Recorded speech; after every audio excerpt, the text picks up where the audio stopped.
Ermanno Crestani, da 45 anni in prima linea nella gestione della malattia mentale, punta il dito contro i tagli ai servizi psichiatrici nei quali vede una corresponsabilità in casi come l'omicidio di Moriago. Intanto in queste ore la visita del vescovo di Vittorio Veneto Corrado Pizziolo alla famiglia di Elisa Campeol, domani il conferimento dell'incarico per l'autopsia sul corpo della ragazza trucidata.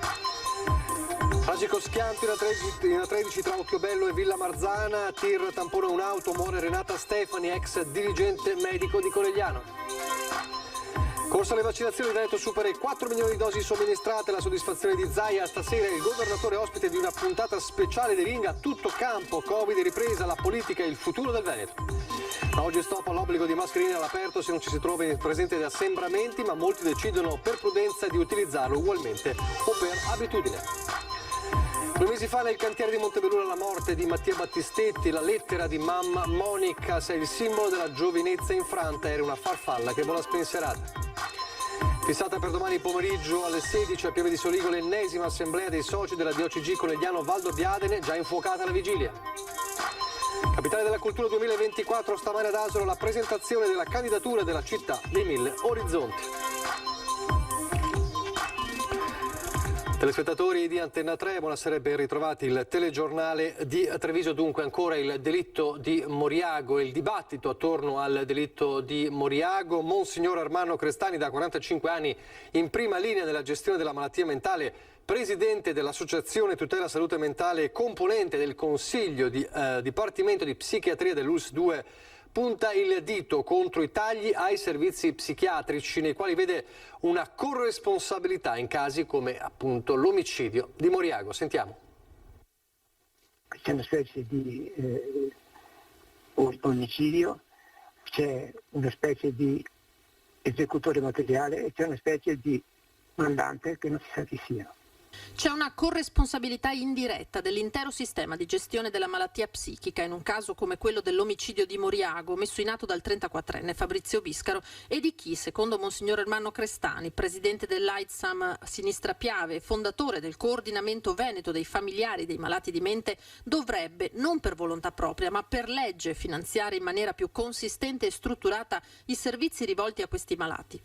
In tempi di Covid, in tempi di emergenza psichiatrica, emergenza Covid, c'è anche un'emergenza psichiatrica, cioè cosa vuol dire? Che ci sono malati molto più di quelli che erano di prima. La malattia cresce dal punto di vista psichico e le forze che dovrebbero contrastare sono diminuite. È una battaglia in cui mancano i soldati. Le psichiatrie ricevono la metà dei fondi che la legge prevede. E il Veneto su questo punto è fra gli ultimi posti degli impegni finanziari che danno. Il dito è puntato dunque sulla regione e per caduta sulle ULSS. Se non viene messo in atto quel che è scritto sulle leggi, a chi si rivolge? Alla magistratura? A chi ci rivolgiamo a noi? Non trova attuazione neppure la nuova metodologia, il cosiddetto budget di salute, che prevede finanziamenti ad hoc. Monsignor Crestani richiama le loro responsabilità anche i sindaci. Non basta il fronte medico, occorre seguire questi malati anche dal punto di vista sociale, senza addossare troppe responsabilità alle famiglie. Di chi dice che più di così non si può fare è perché non si vuole fare.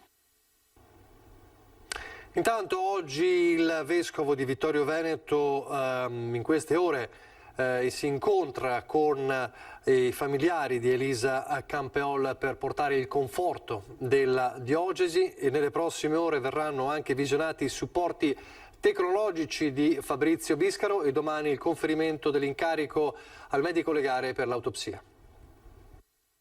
I genitori di Elisa si sono chiusi in un dolore straziante e proprio in queste ore la visita del vescovo di Vittorio Veneto Corrado Pizziolo, che assieme al parroco di Pieve di Soligo, Don Giuseppe Nadal, hanno voluto portare loro una parola di conforto. Domenica nel bollettino parrocchiale era scritto: siamo rimasti tutti esterrefatti, chi sa pregare elevi una preghiera, e la comunità si è stretta attorno al dolore della famiglia. Il pensiero ora va a lei, Elisa, vittima innocente di una furia implacabile, ma in paesi tutti si domandano se questa tragedia poteva essere evitata. Secondo me dovrebbero mettere in campo nuove procedure per identificare le malattie mentali e soprattutto per seguire i pazienti. Se veniva curato, c'era comunque un controllo da parte di qualcuno, non sarebbe successa questa cosa, però sì, sono cose che solitamente non si riescono a controllare. e eventi del genere. È quella che secondo me bisogna un po' lavorare un po' su, anche per quanto riguarda l'ambito delle patologie psichiatriche, nel senso, per quanto spesso sia difficile. Un omicidio che lascia un segno indelebile, quello della paura. Fa paura sentire queste cose qui così vicino a noi, insomma, perché appunto anch'io spesso vado a camminare da sola lì al Piave, così, quindi fa una certa impressione, diciamo. Io non vado più, mi hanno detto di non andare mai perché ci sono gente non molto sicura, insomma. Se vado in quelle zone là cerco sempre di andare in compagnia, per cui mai da sola. Io tra l'altro ero passata la mattina non lì a Moriago, comunque lì a Falzè, ero lì giù al Piave, diciamo, e quindi ho detto magari capitavo nel posto sbagliato al momento sbagliato, è proprio questo il punto, insomma.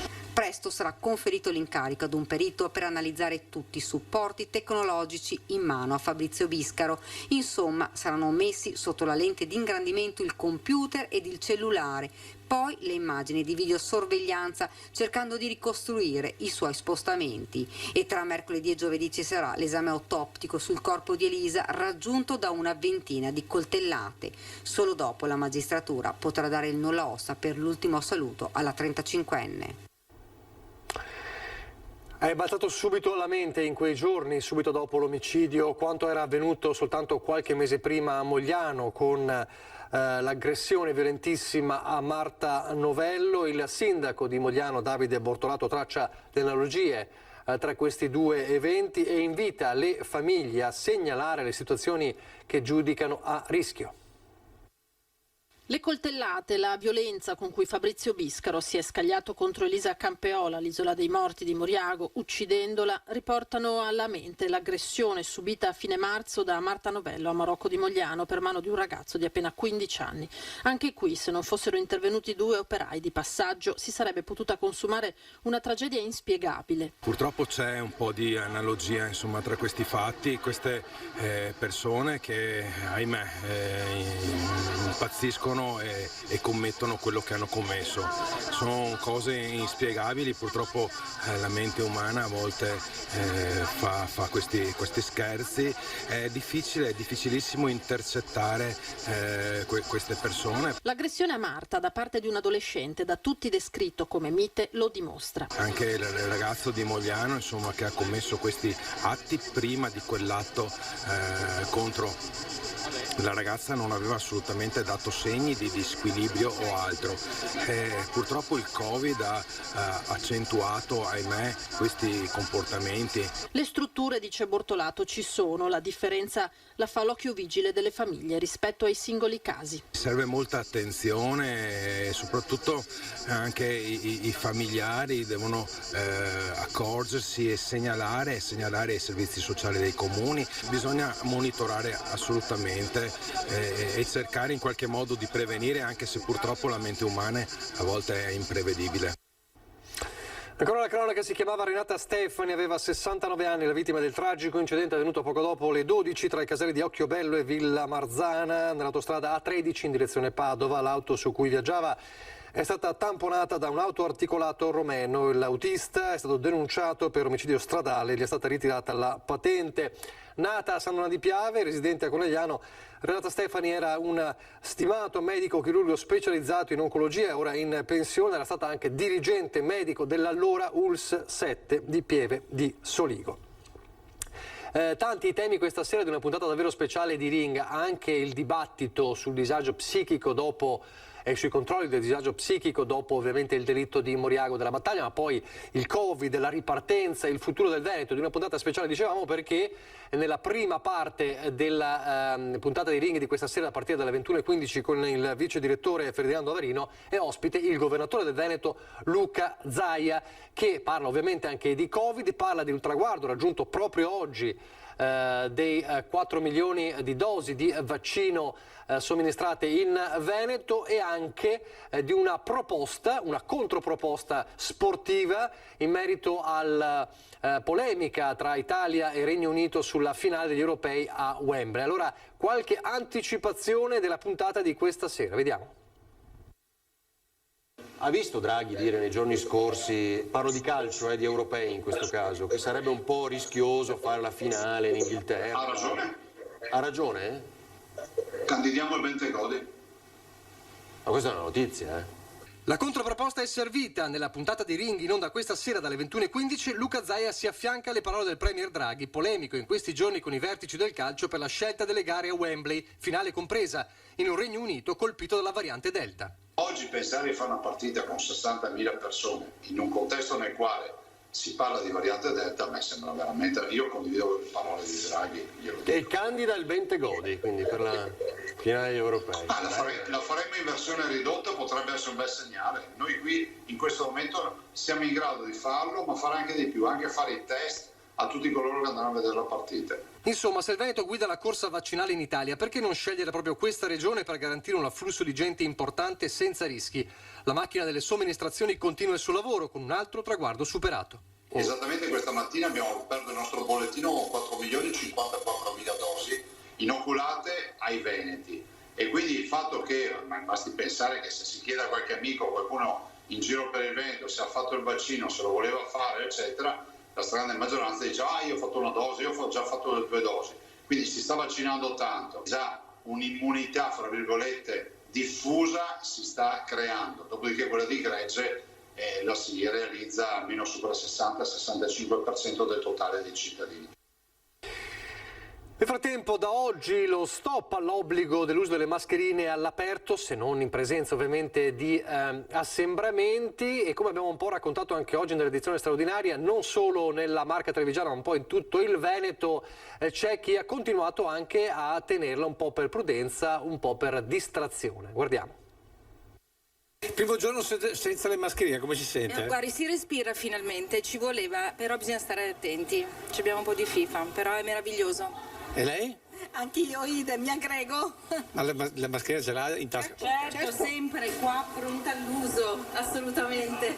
Primo giorno senza mascherine, lei lo porta. Sì. Come mai?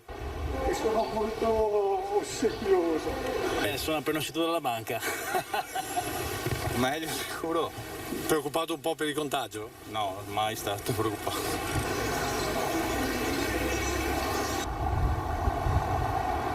Lei la porta lo stesso, perché? La porto lo stesso perché la porto la mascherina, ragazzi. Perché non so leggere. Guarda, sono di una libertà e di una felicità unica. Quasi come fare gol. Come fare gol.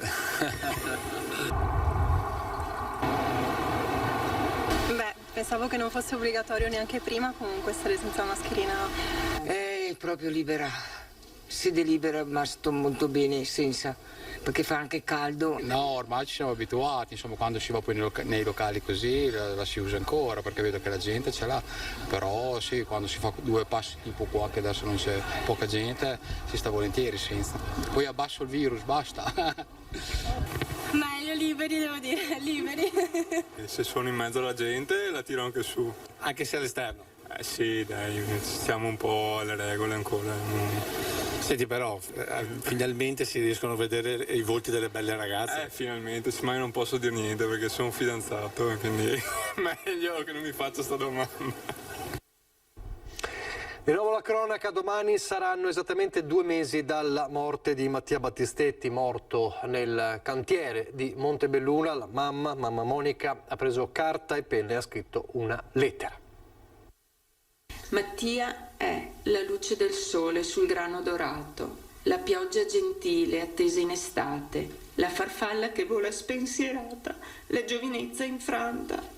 Così i genitori, la sorella, i nonni, la fidanzata hanno voluto ricordare Mattia. Sono trascorsi 2 mesi dalla sua morte, pochi per tentare anche solo di accettare una tragedia tanto immensa, ma troppi senza di lui, senza poter vedere il suo sorriso e sfiorare il suo viso. La voce si ferma in gola, scende una lacrima. Mamma Monica, trafitta da un dolore che non può nemmeno spiegare a parole, continua assieme a papà Giuseppe questa battaglia che il figlio non può più combattere, avere giustizia. 2 mesi fa Mattia è stato strappato alla vita nel cantiere dove lavorava, travolto da un carico di 15 quintali che si è sganciato dalla gru. Da quel maledetto giorno per la famiglia Battistetti non c'è stato più un attimo di serenità e di gioia. Solo lacrime, scrivono nella lettera i genitori, condannati senza aver commesso un reato, una condanna a vita. Gli investigatori stanno lavorando, gli ingegneri stanno lavorando, le tempistiche, ci hanno detto tutti, saranno lunghe, però noi in queste persone confidiamo. 12 indagati ed ogni giorno mamma Monica percorre la strada da casa al cantiere in via Magellano per verificare che tutto venga fatto in maniera regolare. La gru rimane sotto sequestro, sotto un telo a terra, va lì davanti a quell'ingresso dove Mattia è entrato per l'ultima volta. Quel lavoro che, dicono i genitori, lui amava. Tanti hanno voluto con un gesto, un'opera, essere a fianco alla famiglia. Un amico, il pittore diciano del Montello Valentino Morello, ha dipinto un ritratto di Mattia accogliendo nel suo volto il sorriso, la semplicità e la voglia di vivere che erano innati in lui. Non solo, una pittrice ha invece donato un'altra opera, ha dipinto un mazzo di rose per la passione di Mattia per la natura e una rosa caduta dal vaso. Mattia. L'allarme furti, abbiamo raccontato ieri dell'ennesimo raid in un'abitazione a Olmi di San Biagio di Callalta, ma è allarme anche da tutta l'altra parte della Marca, a Borso del Grappa, tanto che domani c'è un vertice in prefettura su questo. Una serie di furti nell'ultima settimana, almeno 2 o più al giorno nel territorio di Borso del Grappa, da sempre oasi felice. L'appello è necessario per la forte apprensione che sento e condivido della mia comunità.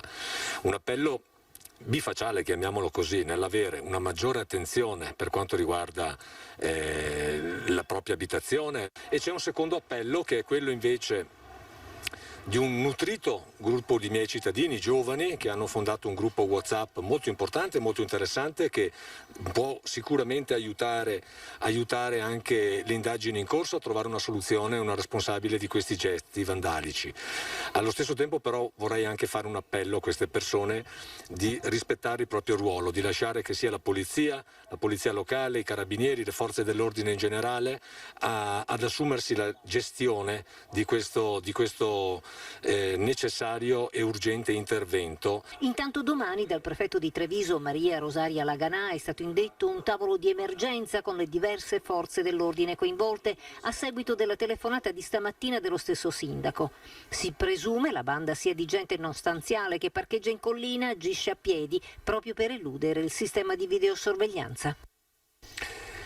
Rientrato in un locale sotto l'effetto dell'alcol, aveva iniziato a molestare il titolare del Bardiana Povegliano. Immediatamente è stata allertata la centrale dei carabinieri. Sul posto sono arrivati gli uomini dell'Arma. L'uomo, un pakistano pregiudicato di 28 anni, alla vista dei militari ha tentato di allontanarsi ma è scivolato battendo il volto a terra. I carabinieri hanno tentato allora di soccorrerlo, ma l'uomo prima ha iniziato a minacciarli e poi li ha aggrediti con testate e pugni, causando delle ferite ai 2 militari. Il 28enne arrestato è stato portato poi all'ospedale di Treviso per essere medicato. Dalla cronaca alla vigilia, ennesima infuocata, perché domani dovrebbe esserci la risoluzione di una vera e propria odissea che va avanti da molto tempo, cioè la decisione, l'elezione del nuovo consiglio di amministrazione della DOCG Conegliano Valdobbiadene. Domani pomeriggio, intanto, come dicevamo, la vigilia è già infuocata. Si preannuncia un pomeriggio di fuoco, quello di domani al Carini di Pieve di Soligo. Alle 16 si giocherà infatti la finale per l'elezione della nuova dirigenza del Consorzio Superiore Conegliano Valdobbiadene.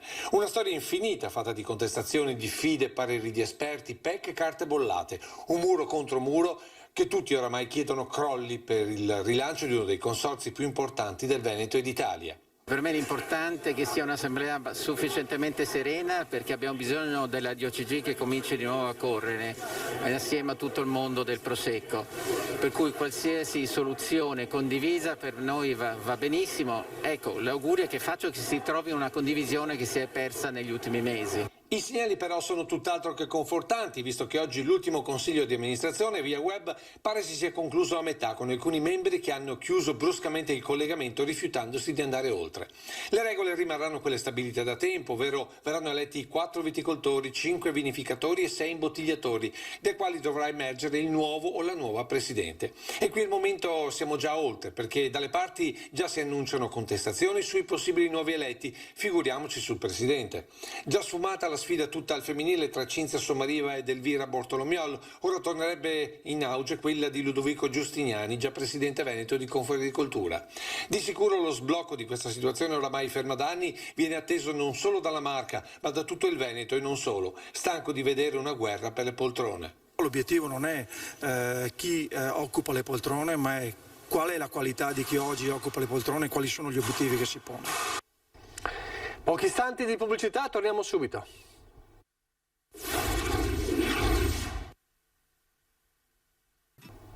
Rieccoci in diretta il telegiornale di Treviso. Andiamo a conoscere adesso come prossimo servizio qual è il programma per i prossimi 5 anni dell'ente Parco del Sile. Ci sono novità e anche un ritorno. Torna in acqua il leggendario motoscafo dei Rangers sul Sile. A riportarlo il presidente del parco Arturo Pizzolon, con un avvertimento a quanti sfrecciano sull'acqua. È un bene del parco e se lasciato là è uno spreco. Esiste, è funzionale, è domezzato. La nostra intenzione è di coinvolgere i comuni rivieraschi da Silea a Quarto Altino per riattivare attività di sorveglianza nei confronti dei natanti che spesso e volentieri superano il limite e creano quel danno che è conosciuto come moto ondoso sulle sponde del Sile. A bordo però non i Rangers di Confortin, ma un dipendente del parco e un agente di polizia locale dei comuni rivieraschi, pare con tanto di telelaser pronto a sanzionare gli eccessi di velocità. Ma non è l'unico intervento in programma dalla nuova dirigenza dell'ente Parco Sile, pronta a rimettere le mani digitalizzando il piano ambientale fermo da oltre 20 anni. Dare un aggiornamento all'attività ittica, alle peschiere cosiddette, ma anche agli ormeggi nella parte sud di Treviso fino in laguna. Parco che inevitabilmente si sta spostando sempre più verso la promozione turistica del Sile. È vero che l'interesse turistico delle aree naturalistiche ha assunto un valore e un significato molto importante per tutti. Basta vedere la frequentazione della Treviso Stilia oppure della Greenway che abbiamo avuto in questi ultimi periodi. Di Covid va bene, però anche oggi sta aumentando. Il turista da Jesolo viene su in bici e segue la Greenway nella nuova tracciata che abbiamo realizzato. E per chi critica il non intervento del parco su ristrutturazioni o nuove costruzioni come il bosco verticale, il presidente Pizzolon ribatte. L'edificio si realizza in un'area ZUC che non è altro che un'area di completamento, quindi valgono le regole del piano regolatore comunale, del P comunale come si suol dire. Il parco non poteva non dare quell'autorizzazione. E questo vale solo per le autorizzazioni già rilasciate finora. Nelle aree di completamento dove c'è un diritto acquisito non puoi diversamente comportarti. Laddove sono aree di riserva o agricole non si può realizzare nelle vicinanze del Sile. Ma oggi a Treviso si è parlato anche del futuro dei nostri fiumi, vediamo come. È vero che anche in Italia si coltiverà il caffè. Ma è uno dei tentativi che stanno facendo in alcune regioni del sud Italia, proprio perché questo cambiamento climatico sta portando alla possibilità di coltivare cose che fino a qualche anno fa sembravano un sogno, sembravano una cosa veramente da favola. Non è l'unico effetto del cambiamento climatico, considerando che anche in più punti della pianura padana iniziano i primi aranceti sperimentali. Segnali chiari di come il bene acqua diventerà sempre più prezioso. Quello che ci stiamo vedendo intorno a noi ci sta portando adesso a disquisire su come consumare acqua, come consumare meno acqua, come salvaguardarla. E qui interviene l'Europa con i suoi parametri legati ad un algoritmo inflessibile che ci si trovi sulla Senna come sul Piave. L'algoritmo c'è e bisogna valutare lo stato di salute del nostro fiume. È evidente che quando valutiamo lo stato di salute del nostro fiume si valuta anche però, a mio avviso, tutte le realtà che si sono create attraverso la derivazione da questo fiume dell'acqua. Il riferimento è all'inevitabile penalizzazione della nostra agricoltura se non ci saranno interventi di risparmio idrico. Opere importanti che ora, grazie ai fondi europei del PNRR, dovranno diventare realtà. stanno arrivando da tantissimo tempo, stiamo aspettando soldi per gli investimenti in questo nostro territorio, soprattutto per l'irrigazione ma anche per la bonifica. Interventi e fondi che significano anche lavoro in un tempo dove tra gli effetti della pandemia ci saranno anche tanti licenziamenti. Un'esigenza e un'opportunità quindi, con però un grosso limite. Abbiamo sentito i tempi di realizzazione, 2023 e la progettazione, 2026 la rendicontazione, quindi progetti già chiusi e già cantierati. Non è che siamo un po' stretti, no, come tempi? Beh sì, onestamente i tempi sono molto stretti, diciamo che però i consorzi di bonifica sono abituati a lavorare con tempistiche molto strette, ecco. Al 2024 invece guarda Asolo, vediamo perché. Asolo, capitale della cultura italiana per il 2024. Al momento solo una proposta, ma molto ben argomentata. Partendo dalla sua storia proietterà i propri orizzonti al di là dei 100 orizzonti, quindi la cultura del paesaggio, la cultura del teatro, la cultura della lettura, la cultura dell'enogastronomia, la cultura dei prodotti tipici, la cultura della tutela del territorio, la cultura della biodiversità e via dicendo. Quindi non solo cultura intesa come fine a se stessa, ma a 360 gradi. Che Asolo sia da sempre centro culturale lo ricordano i nomi illustri che ne hanno fatto la storia e oggi titolano le vie della città. Da Pietro Bembo a Robert Browning, da Eleonora Duse a Gabriele D'Annunzio definiscono quanto la candidatura di Asolo sia tutt'altro che un'avventura. Semmai uno sforzo in più che va ad aggiungersi alla candidatura UNESCO e al concorso per rendere l'area del Grappa riserva protetta della biosfera. Insomma, Asolo ce la mette tutta per vincere almeno una sfida, anche se nel caso della capitale della cultura 2024 solo in Veneto ha già concorrenti Vicenza e Chioggia. In ogni caso, vada come vada, il sindaco sa già che porterà a casa, pardonna, all'asolano qualcosa. Asolo e le terre di Asolo del Monte Grappa abbiano una visibilità nazionale è già questo un ottimo risultato. Portare il nostro piccolo borgo insieme con il territorio dell'Asolano e della Pedemontana a un tavolo ministeriale con un progetto culturale di promozione del territorio penso che sia già una mezza vittoria acquisita. Le notizie dal Bellunese.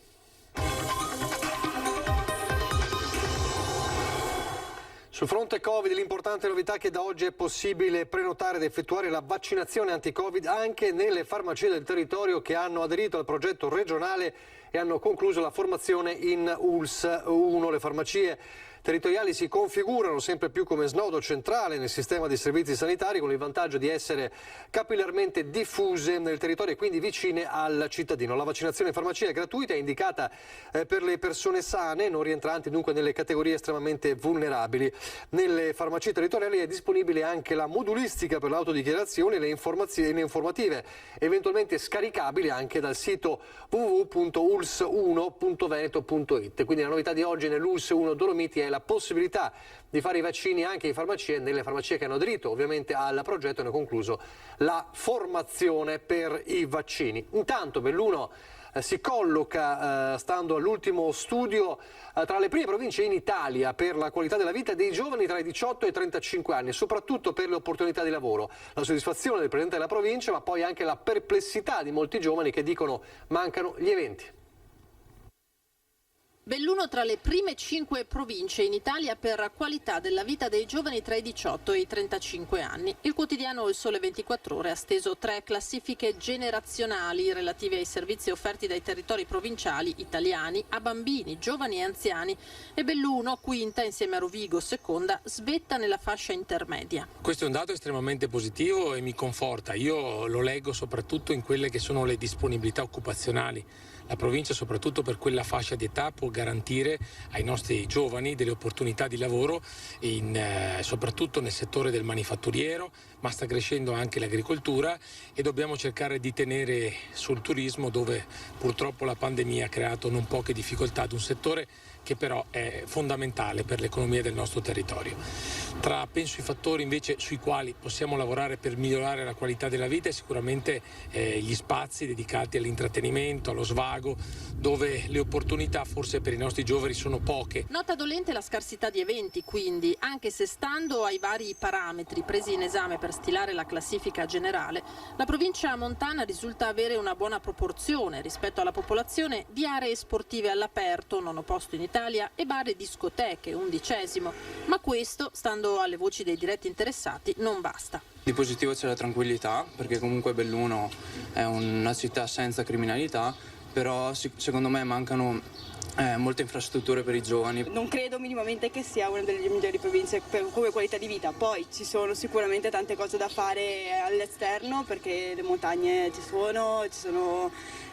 lo sci, ci sono le arrampicate, i percorsi vari, però non c'è niente per i giovani. Magari farli socializzare di più fra di loro, mentre che stare sul telefono tutto il giorno e trovarsi faccia a faccia, insomma. A parte quelle poche fabbriche che ci sono e che danno lavoro a un certo tipo di persone, per tutti gli altri è difficile inventarsi qualcosa qui ed è difficilissimo trovare qualcosa che ti spinga a rimanere. Vi ricordo, Ring, questa sera alle 21:15 una puntata speciale, avremo ospite il governatore del Veneto Luca Zaia, che parlerà di Covid, parlerà di politica, del futuro del Veneto, parlerà anche ovviamente del dibattito sul delitto di Moriago, ospite del vice direttore Ferdinando Varino, e poi nella seconda parte torneremo a parlare proprio del delitto di Moriago, gli ultimi aggiornamenti, le novità, ovviamente lo shock che resta forte nella comunità per quanto accaduto. 21:15, da non perdere la puntata di Ring. Adesso il meteo e arrivederci.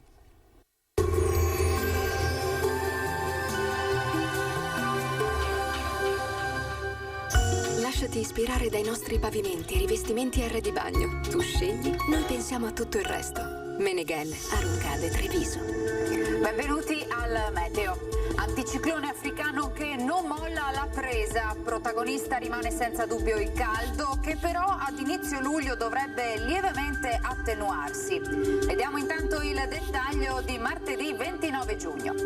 Sul Veneto sarà soleggiato e cielo sereno o velato, a parte qualche modesto addensamento a partire dalle ore centrali, più che altro sulle zone montane, dove sarà comunque molto bassa la probabilità di locali acquazzoni.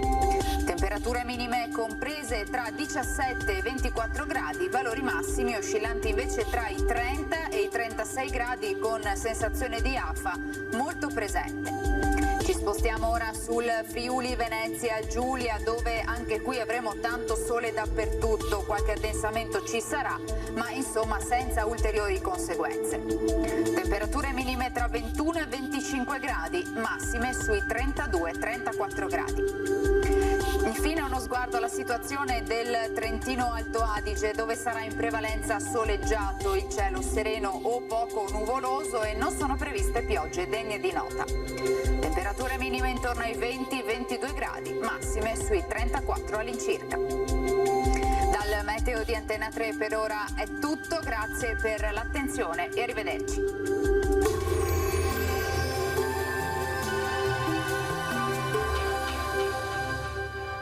Lasciati ispirare dai nostri pavimenti e rivestimenti R di bagno. Tu scegli, noi pensiamo a tutto il resto.